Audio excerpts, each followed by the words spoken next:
السلام علیکم فرینڈس، کیا حال ہے آپ سبھی کے؟ امید کرتی ہوں سبھی ٹھیک ٹھاک ہوں گے۔ میں ذرا نکلی تھی گروسری کرنے اور عید کی شاپنگ کرنے۔ اب دیکھیں نا، آدھا رمضان گزر چکا ہے اور آپ لوگ بھی میری طرح عید کی شاپنگ کے سلسلے میں کبھی بازاروں کے چکر، کبھی کہاں کے چکر، کبھی لیسز، اور پھر اس کے بعد پھر درزن کے گھر یا پھر ٹیلر کے پاس۔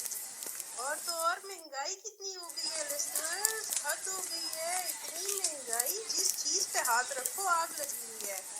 کھانے پینے کی چیزیں دیکھو تو وہ مہنگی، کپڑے دیکھو تو وہ مہنگے، جیولری دیکھو تو وہ مہنگی، حد ہو گئی ہے۔ ہم کون سے پاکستان میں رہ رہے ہیں؟ مجھے تو بہت غصہ آتا ہے، اور غصہ آتے آتے نا بس حد ہو جاتی ہے۔ تو اللہ، میں کتنی تھک گئی ہوں، اور تو اور کوئی کیب بھی نہیں مل رہی ہے، کوئی رکشا بھی نہیں رک رہا ہے، میں کیا کروں؟ چلو دیکھتے ہیں کوئی اسٹڈی پلیس، تاکہ بیٹھ کے تھوڑی دیر ذرا سانس لی جائے، اور پھر اتنے ہیوی شاپرز اٹھا کے گھر تک جانا نا بہت مشکل ہو گیا میرے لیے۔ ارے باتوں باتوں میں مجھے تو یہ یاد ہی نہیں رہا کہ بزمِ یوسف بھی ہمارے راستے میں ہی پڑتا ہے۔ اور تو اور ڈاکٹر صاحب سے ملاقات کیے ہوئے بھی کافی دن ہو گئے۔ تو فائزہ، انتظار کس چیز کا ہے؟ چلو چلتے ہیں، اور ڈاکٹر صاحب سے ذرا کوئی ریفریشنگ سا ڈرنک بھی پیا جائے، سستایا بھی جائے، وہاں بیٹھا بھی جائے، اور اس کے بعد ان سے کچھ علم کی موتی بھی لیے جائے۔ تو ایسی وہ کون سی آج کل نئی ریسرچ میں مصروف ہے کہ انہوں نے مجھے خود بھی فون نہیں کیا۔ یہ تو میرا گلا بھی بنتا ہے۔ تو ہیئر وی گو۔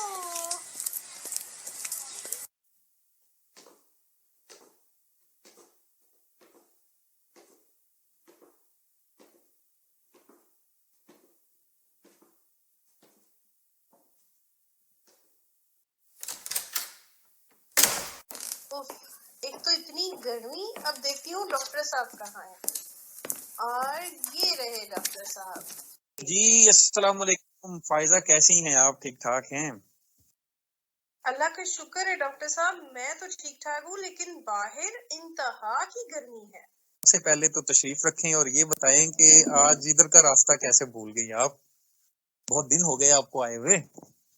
ڈاکٹر صاحب یہی گلا تو میرا تھا کہ بھئی آپ نے تو مجھے فون کر کے بھی نہیں بلایا، اور میں نکلی تھی کچھ گروسری کرنے اور کچھ عید کی شاپنگ کرنے، تو میں نے کہا چلو ڈاکٹر صاحب سے بھی ملتی چلوں اور پتہ تو کروں کہ آج کل ڈاکٹر صاحب کہاں مصروف ہیں، کون سی نئی کتاب کا مطالعہ کر رہے ہیں۔ جی پہلے تو آپ یہ بتائیے کہ آپ کا سفر کیسا رہا، گروسری وغیرہ شاپنگ کیسی رہی؟ اتنا رش میں آپ جناب آپ کا یہ سفر ہوا، تو کیا حال احوال ہیں بازار کے؟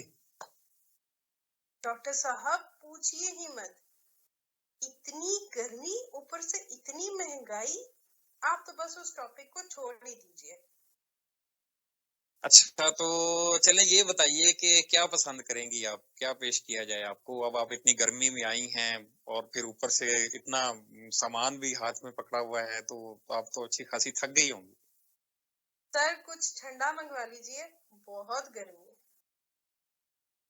جی ٹھیک جی، آپ کو پیش کرتے ہیں جی، اور جتنی گرمی میں آپ آئی ہیں ٹھنڈا ہی بنتا ہے۔ جی ڈاکٹر صاحب۔ اچھا ڈاکٹر صاحب مجھے یہ بتائیے کہ آج کل کون سی کتاب کے مطالعے میں مصروف ہے؟ مطالعہ تو فائدہ چلتا ہی رہتا ہے تقریباً مختلف بکس کا، چونکہ میرا سبجیکٹ تاریخ ہے تو کوئی نہ کوئی تاریخی چیز جو ہے وہ پڑھنے کو ملتی ہے۔ ابھی میں دیکھ رہا تھا کہ رمضان المبارک میں جو سب سے اہم ایک ایونٹ ہوا اور وہ تھا غزوہ بدر، تو اس حساب سے میں کچھ ریسرچز دیکھ رہا تھا اور کچھ بکس بھی دیکھ رہا تھا، اتنے میں جناب آپ تشریف لے۔ دیکھا ڈاکٹر صاحب، جہاں چاہ ہوتی ہے وہاں راہ ہوتی ہے، اور علم کی پیاس رکھنے والے کو علم اپنی طرف کھینچ ہی لیتا ہے۔ تو ڈاکٹر صاحب مجھے یہ بتائیے کہ اسلام میں غزوہ بدر کی کیا امپورٹنس ہے؟ کہ یہ حق و باطل کا وہ پہلا مارکا تھا جس سے یہ چیز ڈیفائن ہو گئی کہ اب دنیا میں جو ہے وہ دو طرح کی جو ہے وہ قوتیں کار فرما ہوں گی۔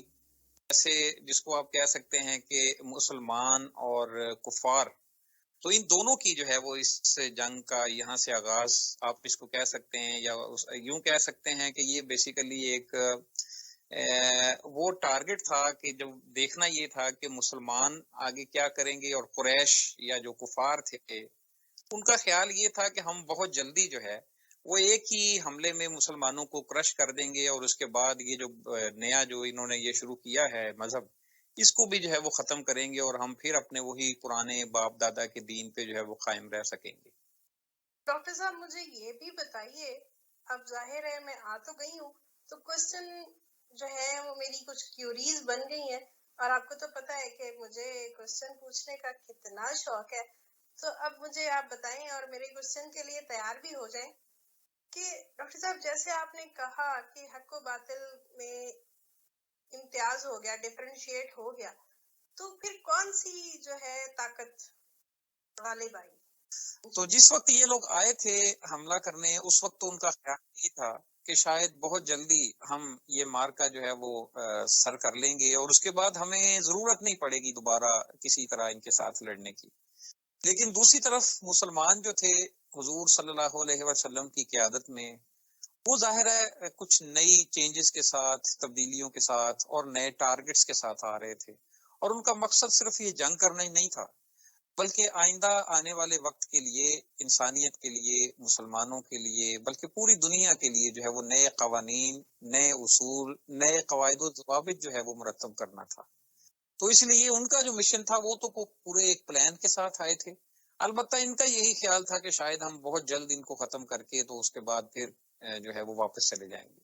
ویٹ ڈاکٹر صاحب، مجھے لگ رہا ہے یہ ویڈیو تھوڑی سی زیادہ ہی لمبی ہوتی جا رہی ہے، تو کیوں نہ ہم اپنی فرینڈس کی آسانی کے لیے اس کی پارٹ بی بھی ریکارڈ کر لیں، اور ہمارے ساتھ اس چینل پہ بنے رہیے پارٹ بی سننے کے لیے، کیونکہ اس میں بھی آپ کے لیے بہت زیادہ انفارمیشن موجود ہے، اور امید کرتے ہیں غزوہ بدر سے ریلیٹڈ انفارمیشن آپ کے لیے فروٹفل ثابت ہوگی۔